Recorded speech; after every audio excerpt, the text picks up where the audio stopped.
কেটে দিয়ে আমি ওখানে আনাজটা কেটে দিয়ে আসি।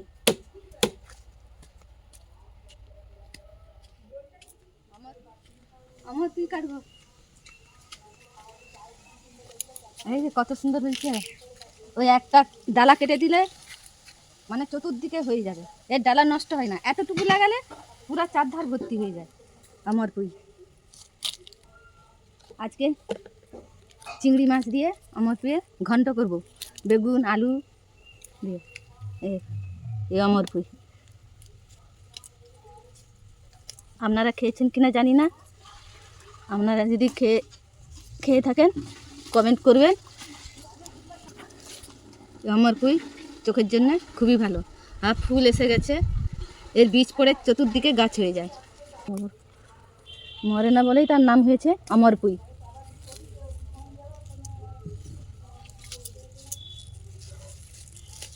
বেশি নেব না। মাসি বাড়িতে গেছিলাম, মাসি শাশুড়ির বাড়ি। আমার মাসিমা বললেন, বৌমা তুমি অমর পুঁই নিয়ে যাবে। আমি অমর পুঁই কী, আমি তখন জানতাম না। বলে তুমি তাকে ঘন্ট করি কি খাবো, তাদের ভাষায় বলছে অমর পুঁই খাবো, নিয়ে যাবে। আমি আচ্ছা ঠিক আছে দিন, কীরকম খেতে হয় নিয়ে যায়। দেখলাম, নিয়ে এসে রান্না করলাম, খুবই ভালোই লাগলো ঘন্ট। সেখান থেকে গাছ নিয়ে এসে আমি চারাও করে ফেললাম। সে কাঠিতেও ভরে গেছে দেখছিলাম একটা জায়গাতে, লোক তো জানে না, তুলে না এই জন্য। চন্দনী নাকি ওই রান্না করে দিবে তো চন্দনীকে। না এটা আসলে মরেনি, কোনো শক্তি লাগিয়ে রয়েছে। মরেনি বলে তো অমর পুঁইয়ের নাম দিয়েছে। ও কাল তো ঝাড়নাটা লেজ ছুরি এই সকালে দিলে ওখানে তো শুকিয়ে যাবে। এটাই থাক। হ্যাঁ অল্প অল্প করে সকালে কাটবো, এটা ধুয়ে নিতে হবে।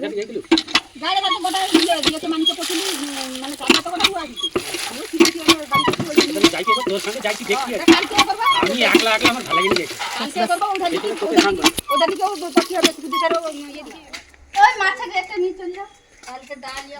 দুটো আলু দিব, দুটো বেগুন দিব, পেঁয়াজ দিব, চিংড়ি মাছ তো আছেই। তারপরে এই শাক, শাক আছে, আজকে করবো না। এই শাক একটা হচ্ছে।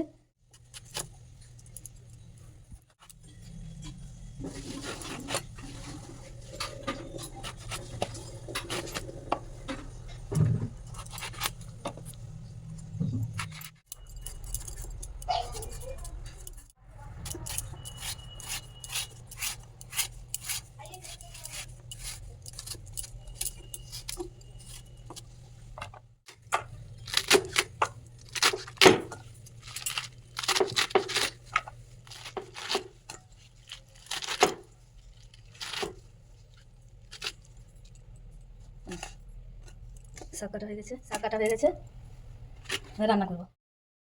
চিংড়ি মাছ দিয়ে দিলাম, ভেজে নিলাম।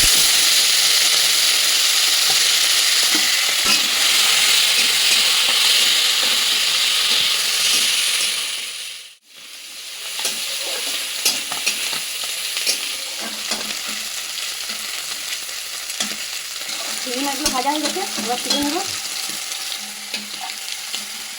তুলে নিলাম, পেঁয়াজ লঙ্কা দিয়ে দিলাম।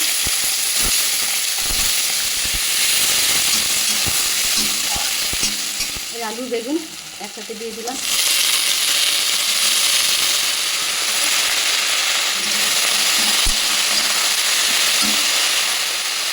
লবণ দিলাম, হলুদ দিলাম,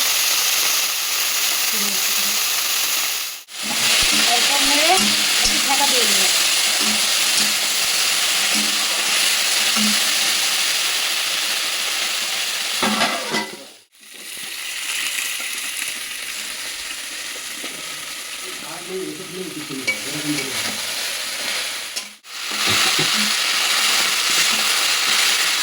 চিংড়িটা দিয়ে দিলাম, ভেজে রাখা চিংড়িটা।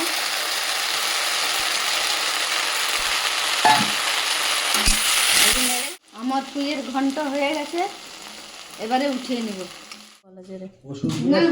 ওষুধগুলো দেখাবি, বললি শালা খাচ্ছে আর ওষুধও খাচ্ছে না। বসো, খেয়ে দেখো আমার পুঁই রান্না করেছি আজকে। লবণ দেব।